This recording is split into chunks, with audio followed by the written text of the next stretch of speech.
Hey, Facebook friends, about to start our next episode of Visionary Living, the podcast. Stay tuned. Ditto. For those of you who didn't hear that, we're about to begin a Facebook.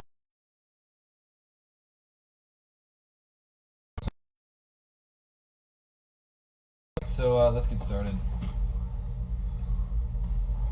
All right, and welcome back to another episode of Visionary Living, the podcast. My name is Rick, or Rico from Puerto Rico, and I'm here with someone very awesome. Debbie, can you please introduce yourself a little bit for our friends? Hey everyone, I'm Deborah Rodriguez. I go by Debbie, and we are going to be talking all about Debbie Magic, which is where I support through all kinds of mindfulness modalities, from hypnosis to subconscious work and shadow integration, all the way to energy work using different Reikis and Theta healings.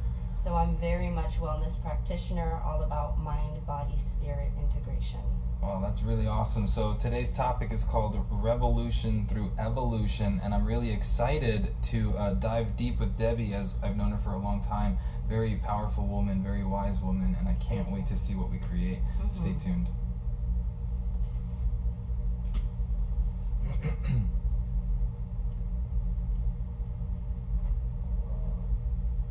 Okay. Well, that's interesting. You want to plug me in over there? Yes. Where? On the side. Very good.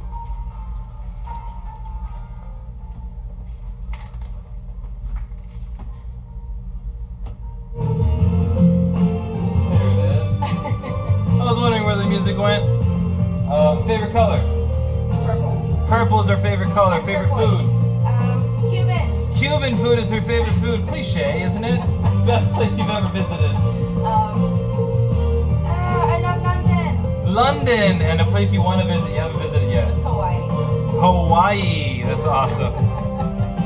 So we got that all in for you, right in the middle of a breakdown. All right. So and we're back, guys. So welcome back to another episode of Visionary Living. Again, this episode is called Revolution Through Evolution, and I'm really curious. So Debbie, why don't you go ahead and break it down for us? What are we talking about when you say revolution through evolution? What's your message, and what is it that you want to speak to today? So I'll start by answering that with a quote by Gandhi, and I might be paraphrasing, but he says, "Yesterday I was foolish, so I tried to change the world. Today I am wise, so I change myself." My message is that life is not happening to us, life is happening from us. And so a lot of what I stand for is us taking back our power, getting that we create our reality, and that a lot of our beliefs exist in our subconscious mind and are really creating our narrative. So my stand is that people get that they are powerful, that they create their story, and that ultimately they can manifest whatever life that they desire. Wow, that's really powerful stuff. And you know, it's interesting because I've got another show that I do, and it's called To Me From Me, where we look at how the world is not occurring to me by circumstance, but instead being projected out of my subconscious mind. So very interesting stuff. I'm so excited, damn it, to have you on board. How long have I been inviting you to do this? So you're telling us a little bit about subconscious mind. Now, why is it important, do you think, for people to become aware of these things? My God. So let me start off by saying that I'm a woman of analogies. So most every question you ask me, I'm going to answer with some kind of story. This one is about a woman that I actually worked with, powerhouse woman, and I mean this. Like, this woman was traveling the world speaking on creativity and doing workshops to awaken our creative genius. And when I met her, her conversation was still, I'm not doing enough. I'm a workaholic. I don't stop, and I still don't feel worthy, and I still don't feel ease, and I still don't feel peace. And what I found incredible was that in doing work with her, we got to the root of what was going on, and it wasn't some huge trauma. It was a memory of her when she was 4 years old.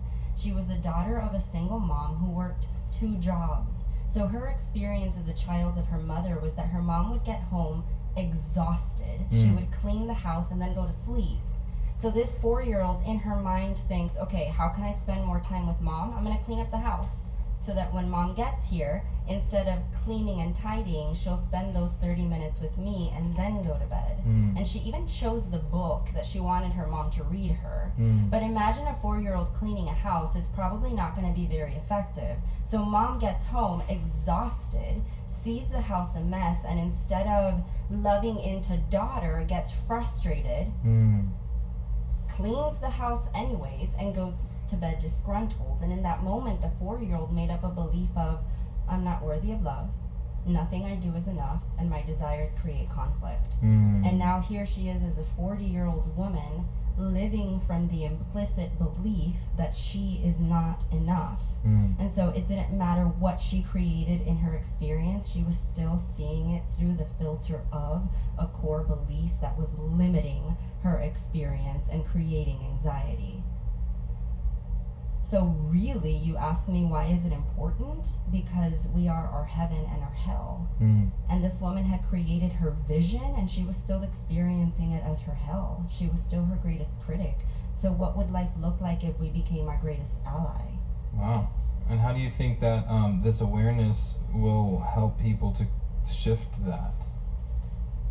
How it will help them to shift their story? Yeah, from, I guess, that limitation and all that to like let's say somebody out there is listening to us right now, and they are bells are dinging off in their head.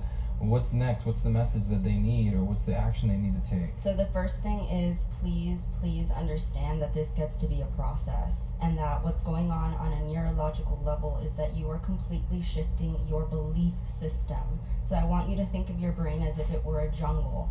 For most of your life, you have been building a neural pathway. You've been building a pathway, which means you've been taking off different twigs, bugs, animals, so that it's super clear. And that pathway is the pathway of, in this example, not enoughness. So it's getting that now that you become aware of that narrative, yes, you get to see it when it comes up, stop it, and then shift it to I am enough. Why I say that it's important that you have patience and that you recognize that it's a process is because now you get to create a new neural pathway. Now you're clearing off trees and shrubs and animals from this new pathway of I am enough. But with repetition and time, this old neural pathway dies because you stop activating it. And now you've created a new pathway in your brain, in your neurology, that is now geared to I am enough. So now from a neurological perspective, you have altered the way that you perceive reality. And it's as immediate as, for example, you being at work and seeing that you have 12 unread emails. In the past, the old narrative would tell you, oh my God, I'm not doing enough. Those are 12 unread emails. I'm going to be anxious about it for the rest of the day. But if you've cultivated a new neural pathway that sees and scans for evidence of I am enough, you're going to see those 12 emails and you're not going to be triggered by it because you're not projecting the belief of scarcity and not enoughness. So, is there like a beer that I could drink that gives me a new pathway? How does this work? This sounds like awesome stuff, but I guess what modalities would I be seeking if I wanted this experience that you speak about? So, a really quick one and incredibly powerful one would be hypnosis. So remind me to remind the community of where they can find some of my meditations and hypnosis for free. Cool. And it's all about, hypnosis is about slowing down your brain waves so that you're bypassing your conscious mind and you're accessing your subconscious beliefs and beginning to shift them. So back to the example of the 4-year-old little girl, what we did through hypnosis was go back to that memory, neutralize it, and create deeper self-trust. So 1, hypnosis, guided meditations. You could also download the app Insight Timer. It is filled with free hypnosis and guided meditations. Oh, awesome. It's an awesome way to start working with your subconscious mind. Another is to start really noticing how you feel when those old beliefs come up.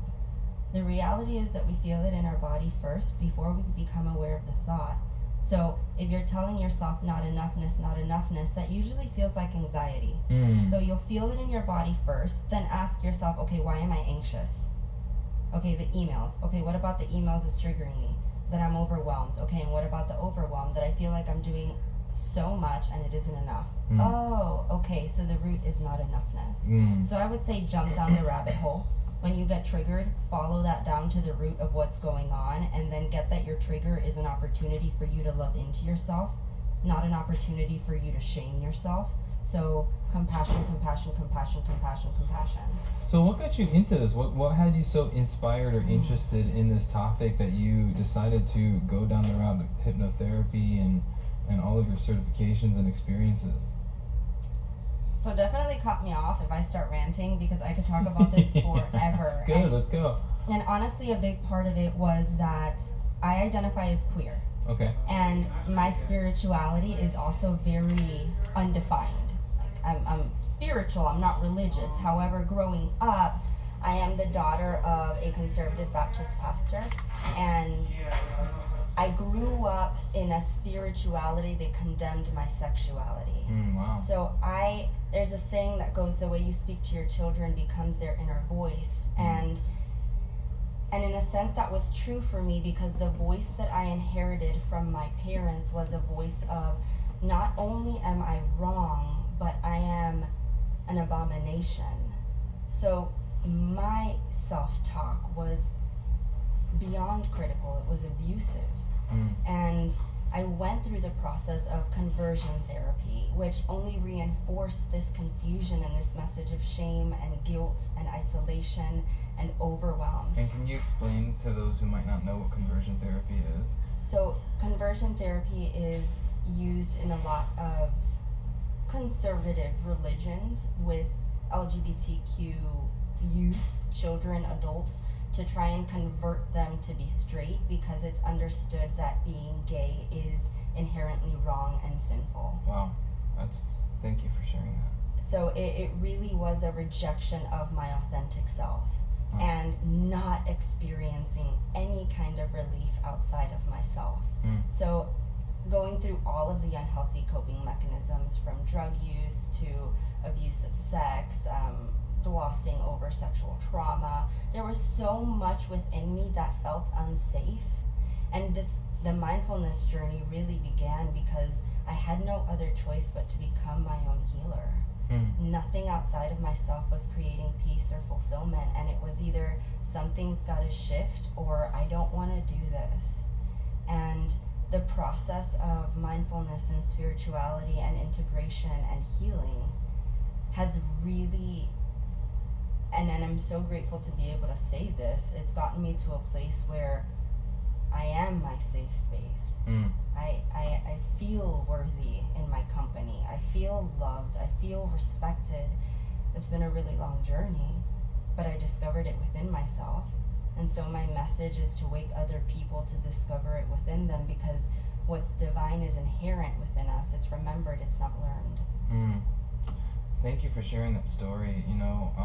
It's always powerful to me to see people that are willing to be vulnerable and share their authentic history, because not all of us have a very happy or perfect history, for that matter, and to get up here and kind of be an example using my life stories and my experiences is the only thing that we can do, I think, as human beings, to share that knowledge. You know what I mean? So thank you deeply for that. So yeah, that's interesting. And so then you went down the path of hypnotherapy and subconscious mind? Yes, and that's when I think life really is in response to us, because psychology is what I studied, psychology and poetry. So that happened, and then in continue, I giggle because it's like psychology and poetry. Like, talk about like little melodramatic woman. Like, that is me. I exist in the deep end. So it's always been fascinating to understand people, and I think it's because my father is a spiritual leader in his own right, and I don't resist his faith. Like, whatever inspires you, go for it, and just don't try to control anyone with your beliefs. And my father was such a joyful man, and he was also the saddest man that I've ever met. Wow. And so for me, trying to understand my dad, I think, incited this desire to understand others. So psychology began, and And I remember it was very serendipitous. I was managing an office and there were hypnotherapists who rented an office there. And I got intrigued. A relationship began. They became my mentors, and thus began my journey with the subconscious mind. And then it's really been adding modalities that support what I notice is coming up. So after subconscious work, I realized, whoa, there's a lot of ancestral junk and trauma that we inherit in our DNAs and in our energy bodies. So let me start exploring energy work. Cool. All right, now I want to incorporate theta healing because that's working with the DNA system and the nervous system and also the neurology. So it started to expand pretty organically to where I am now, where all of these modalities have just kind of been added on and on and on as the need has arisen. So, I mean, I have a question, because you always hear about all these different modalities, healing modalities, therapies. Like, do you ever feel like maybe it's almost overwhelming how many options there are for therapies and healings? Like, how do we speak to the market of people who don't already know about this and are seeking it? How do we raise awareness about this kind of conversation? Because I know what you're talking about. I've experienced my inner subconscious mind and belief systems, and I've shifted some in my core being. And so having that experience, it's not like, oh yeah, I had chocolate cake yesterday. You know what I mean? There's like a lot that goes into it. And the actual, it's, for me, it's almost like when I ride a roller coaster, and then when you tell someone about riding a roller coaster, it's not the same thing. You know what I mean? It's like, dude, you gotta try this roller coaster. It's like you go all around. It's like, so it's like a car. Well, kind of like a car, but like there's like hills and loops and stuff. Okay, so like a bobsled. Like you can't, you know what I mean? No, just go on it, and then when you get off it and you're like, your heart's beating and you got the fight or flight mechanism, you're like, damn, that was cool. You know what I mean? That's different. So how can we really say this in a way for people who are listening so they get the importance of this work? Oh my gosh.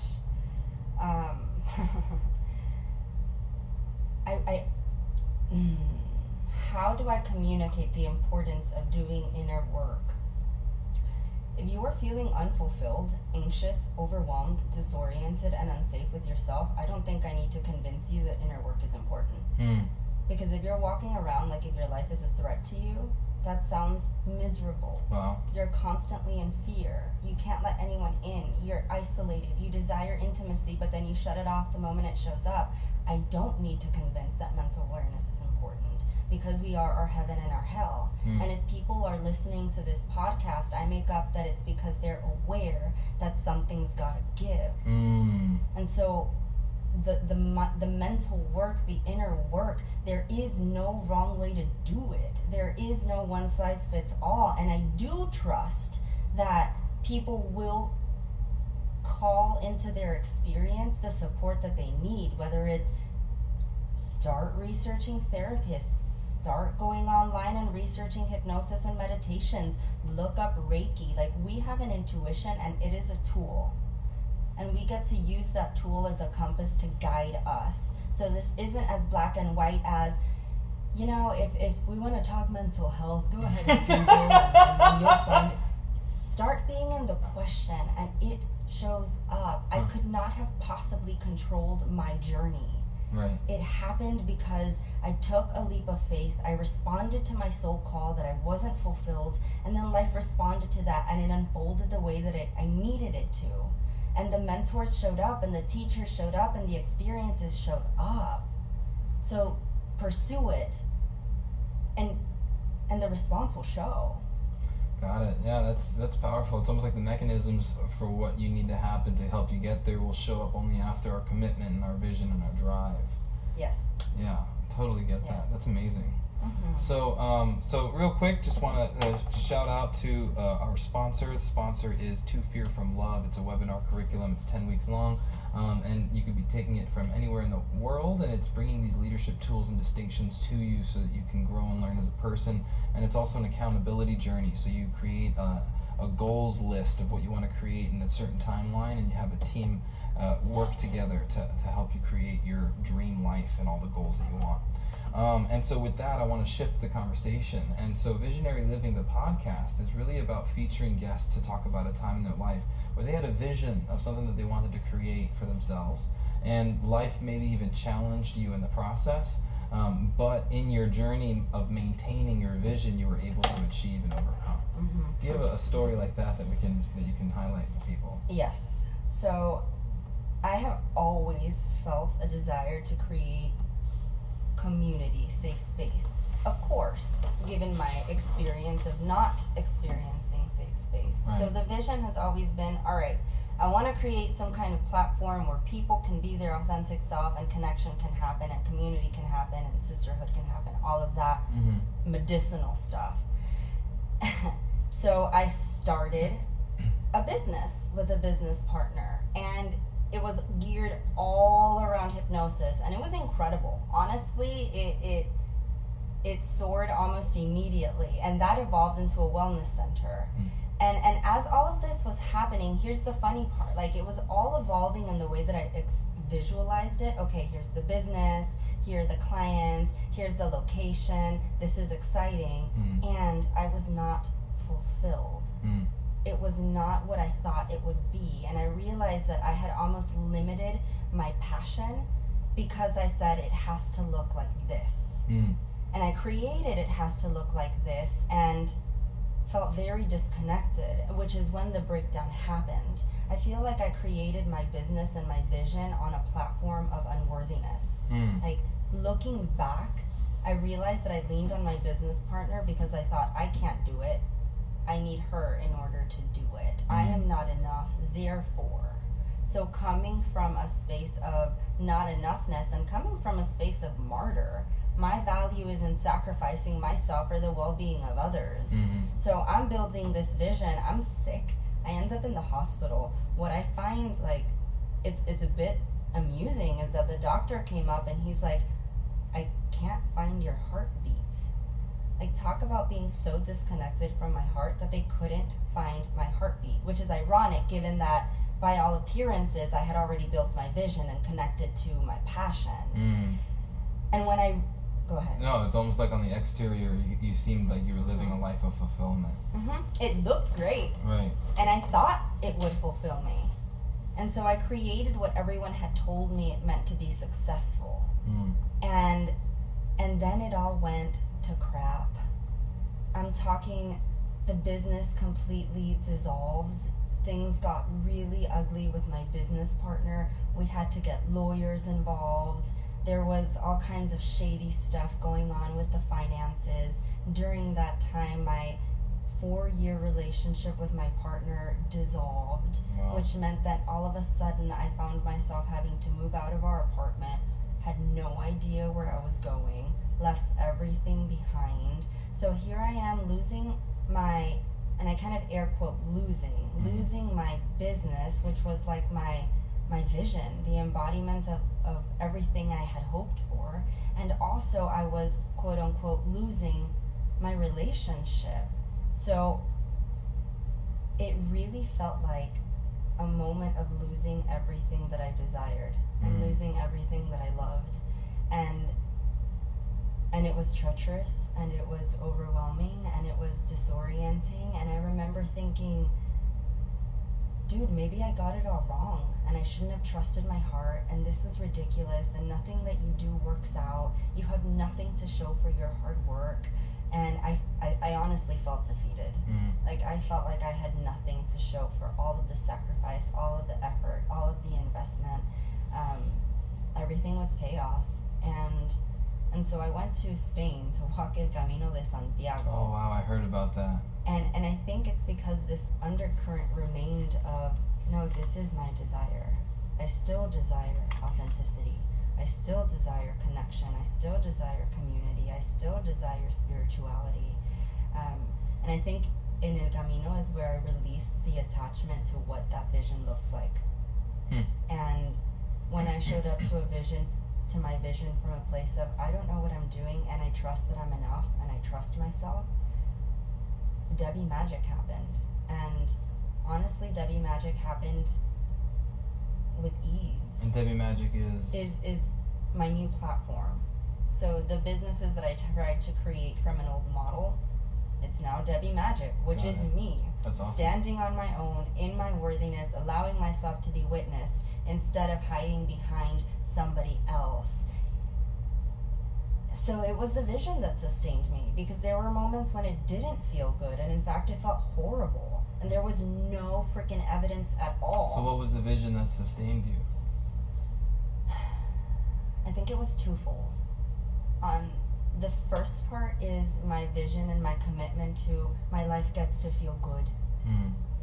It gets to feel good, and it gets to support me, and I'm committed to experiencing and designing a life that feels that way for me.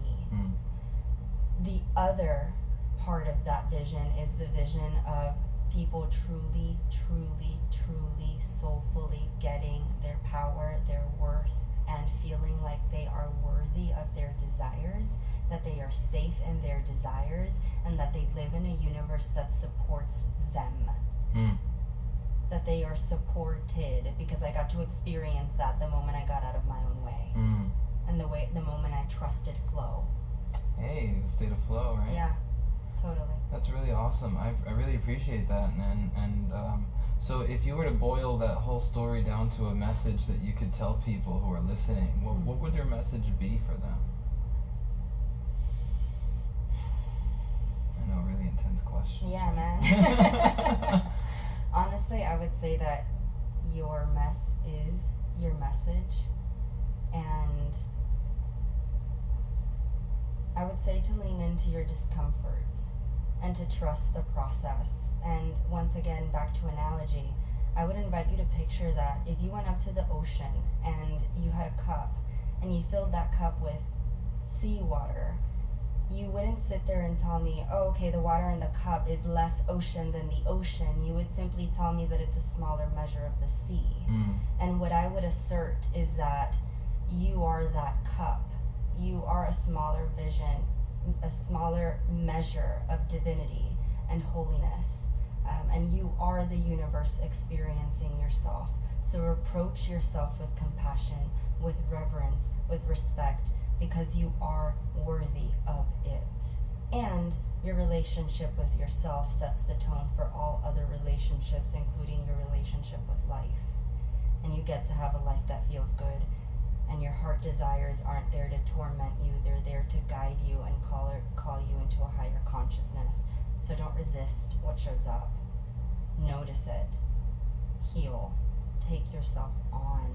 What you will discover is wealth, not scarcity, not rejection. What I hold is that you are a mountain of gold begging for change.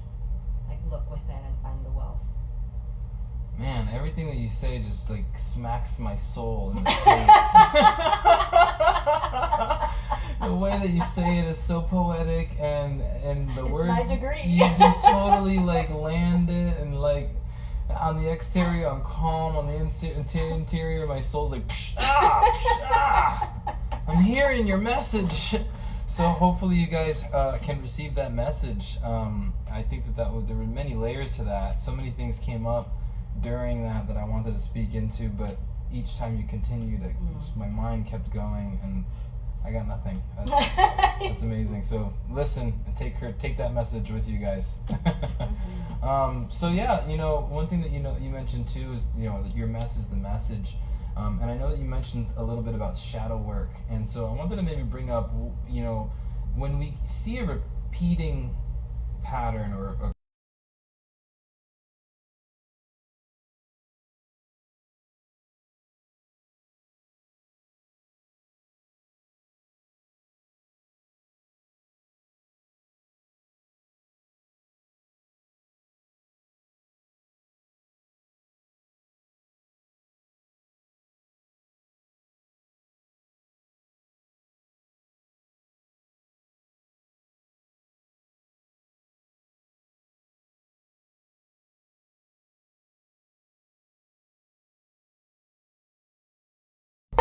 literally a week or two before that movie came out, I was so mad. Oh my god. You know, I was so mad. I got beat to the punchline by Hollywood. Well, it's super thoughtful, and it's about understanding that our implicit beliefs are like putting on a pair of sunglasses that are tainted green. Everywhere you look, you're going to see shades of green. So the first is understanding our beliefs. Like, really notice what comes up. I just went on a brain fart. Remind me of your question. When the repeated pattern keeps popping up. So it's getting that belief is being recreated over and over and over again. My first advice is for you to let go of resisting it and making it bad and wrong. So if you've had the same, a variation of the same partner 3 times now, and you're like, why the hell do I continue to recreate this? What doesn't work is beating yourself up. Because frankly, that's what's creating the pattern that you're trying to avoid. Getting to the root of the wound is crucial because, again, if the belief is I'm not enough, guess what you're going to create? Partners who reinforce the belief that you're not enough. And here's the kicker. That the same part of our brain that's stimulated by romantic relationship is the same part of our brain that's stimulated by the parent-child relationship. So it means that when we are in intimate romantic relationship, we are bringing up the unresolved childhood conversations that were created when we were a child in relationship to our parent. And this is what I mean by implicit beliefs. Can you say that one more time? Because that was powerful. Okay, so the same part of our brain that is stimulated by romantic relationship is the same cortex that's stimulated by the parent-child relationship. That means that when we are in romantic relationship as adults, we are bringing up unresolved conversations that were created when we were children in relationship to our parents. Is that Freudian theories? Honestly, I don't know if it's Freudian. Got it. That's powerful stuff, though. I didn't actually realize that was a scientific thing. Like, I knew it was a theory of, like, you know, the way that our parents and marry your father, the Odyssey or whatever. The Oedipus complex, right? Interesting. So continue.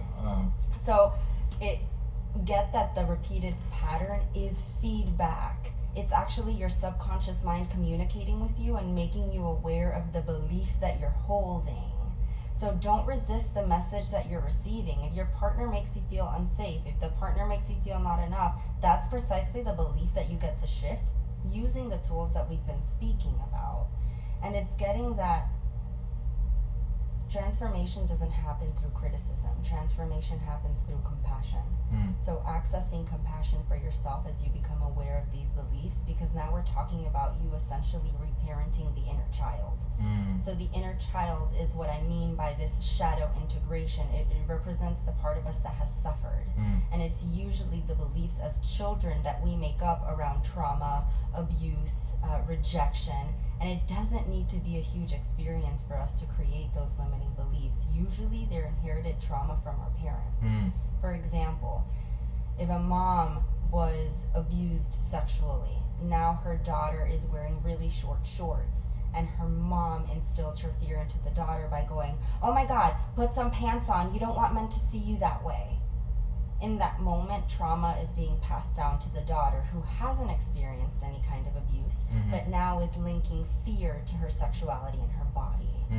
So it's getting that we're also carrying within our subconscious the limiting beliefs of our parents. Again, back to the statement of the way you speak to your children becomes their inner voice. This is not to make our parents wrong. Right. It's for us to get that we've outgrown that trauma. It's not relevant to us anymore. Different generation, different time and age. And it doesn't support us. It limits us now. Right.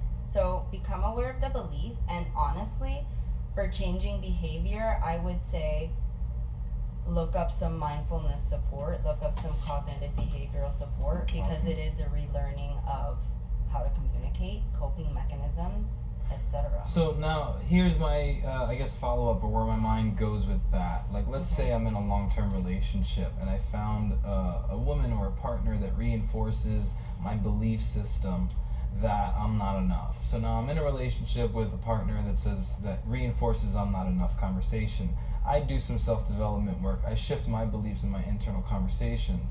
Now I have a problem relating to my spouse or my partner in some way, because now where they are operating from currently is now against where I've shifted.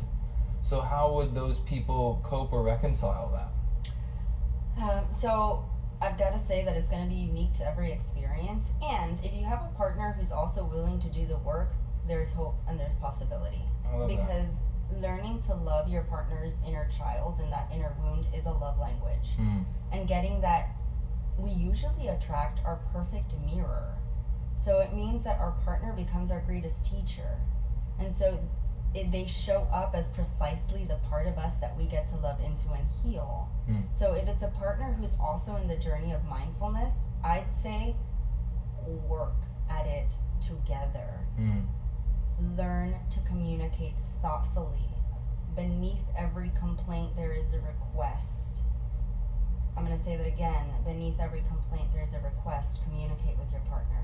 Ask yourself after every breakdown and argument, okay, what worked from that, what didn't? Moving forward, what do we get to add to communication so that this is more effective? There is possibility and hope in that. That said, if you have a partner who's not willing to do the work, then yes, usually we shift out of that relationship because it served its purpose in our life and you're complete. And it doesn't serve you to remain small. Yeah. Yeah, and it's perfect that I just wanted to bring that up because when I was in trainer development program, we had to create a thesis and all this, and my thesis, I wrote it, and I created a vocabulary term called transformational dissonance, which essentially is, when I experienced my transformation, I now felt a jarring disconnection between me and all of my old relationships and the way that we kind of related. Like it was almost like there was this huge resistance. There was a lot of like, you're weird and different now, and you weren't like that and I don't like it. And it's like, but I'm happier than I've ever been. And I think that's why it's so important for us to have a strong, healthy relationship with ourselves, because you holding yourself in a space of self-trust allowed you to discern, hey, these relationships aren't supporting my vision. They aren't supporting my growth. And they're not compatible with the space that I'm in now. Someone who didn't have that awareness would remain in friendships that make them feel small, unsupported. So the power of mindfulness, the power of self-worth, the power of self-respect. I wish that I could offer a visual, but here's the way that I have it. Here's the way that I understand it. Our vibration is what attracts our relationships. In other words, we attract what we are, not what we are not. So if I believe that I'm not enough, I'm probably going to attract people into my experience who hold that same belief, right? And so the more that I work on myself, that means that we have the same vibrational point when we meet. If I'm constantly doing the mindfulness work, doing introspection, shifting my beliefs, deepening self-trust, that means that my energy begins to rise. And this is also measurable because emotions like shame have an incredibly low energetic frequency as opposed to peace. So if you are holding yourself in shame and guilt, your energy remains low. You attract people on that vibration. If you're moving into peace, self-trust, your energy rises. Now you're talking about two incompatible energetic spaces. Not that one is better and the other is wrong. It just means that now you're on two different wavelengths. It's not compatible. It's not a right or wrong moral or ethical conversation. It's simply like a cactus doesn't grow underneath the water, the surface of the water, right? It grows in the desert. So it's simply that. Cool. Yeah, I think that was super insightful. Super appreciate all the insight. I'm sitting here like, ooh. Learning so much, even as the host, you know what I mean? But yeah, so what I definitely want to presence that we're kind of coming down to the last little bit of our podcast. And so I want to start, I guess, bringing our awareness to you. Like, if we have listeners out there who just find you to be as fascinating as I find you to be, how could they get in touch with you? What are you up to? What are you offering? What services or things do you do? Like, tell them a little bit more about, like, personalize it for them so they can get with you. So definitely check out the website, debbiemagic.com, because you're going to find everything else that I'm going to explain there. I would also invite you to follow Instagram, Facebook, Debbie Magic. If you want to get a little more personal, email me, support@debbiemagic.com. As far as the work that I do, let me talk about free resources. Like, check out the pages that I just offered, because I'm constantly giving free resources, from hypnosis to talks to mindfulness events to giveaways. Like, it is rich with support. So the conversation of I'm not supported does not apply here because it's all free and it's all available to you, and you can do it at home, including with modules. So go check it out. As far as the work I do, mind, body, spirit, I work with the subconscious mind to recreate your beliefs. I work through Reiki and energy work, which just means that those beliefs carry an energy, and you carry that energy in your body. I work with the body to clear and release that. And then I'm also so it impacts the physiology. So anything from Reiki to hypnosis to theta healing, that's my world. Like So- anything in that realm, lean in. So subconscious mind, shifting beliefs that affect physiology. Mhm. So like you can, after this episode, subconscious shift me so that I can teleport and fly like a superhero. I Please. can get you to close your eyes and Please. believe that you're teleporting and flying. Please. Okay. But I'm also trying to master the art of levitation. Okay. As soon as I do, I will let you know. Please do. Let me know what book I gotta read. Okay, well, that's awesome. So if you guys heard that, you heard her info of how to contact her, how to find out more information. She's got a lot of free resources. And again, she works hypnotherapy, subconscious mind, and she can give you more of that. So if you're interested in anything that we spoke about today, please reach out. You can even reach out to me directly, Visionary Living, and I stay in close contact and communication with all of my past guests. And I also support them in what they're up to. So as you move forward, stay in contact with me in any way that I can support Okay. you. Please let me know. Awesome. Additionally, I just wanted to bring it back to our sponsor, To Fear From Love, a webinar curriculum, 10 weeks, and it's diving into the mind in the dichotomy of fear and love. And then Visionary Living, which is this podcast that you're listening to right here. It's a podcast designed to inspire you to live out of a vision and to create your life with power. And this podcast is dedicated in loving memory to Brenda Rivera, who is my mom, who passed away when I was 13. And this is my way of having her live on and her memory live on through me. So thank you guys for listening. Anything you want to say last before we close? My gosh, that is such a... I could talk for hours. Just know you are loved, you are supported, you live in a universe that is kind, and you are everything that you need to create the transformation you desire. Thank you, and thank you, Debbie.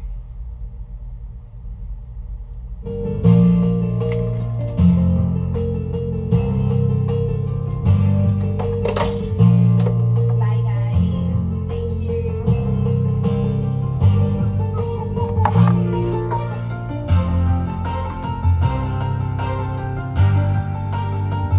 I need hypnosis to quit smoking. Are you smoking? No, not me. I'm reading comments. Great choice for a guest. Oh, I know. Great, I'm not there and Debbie came over. I love her. Said that. KK.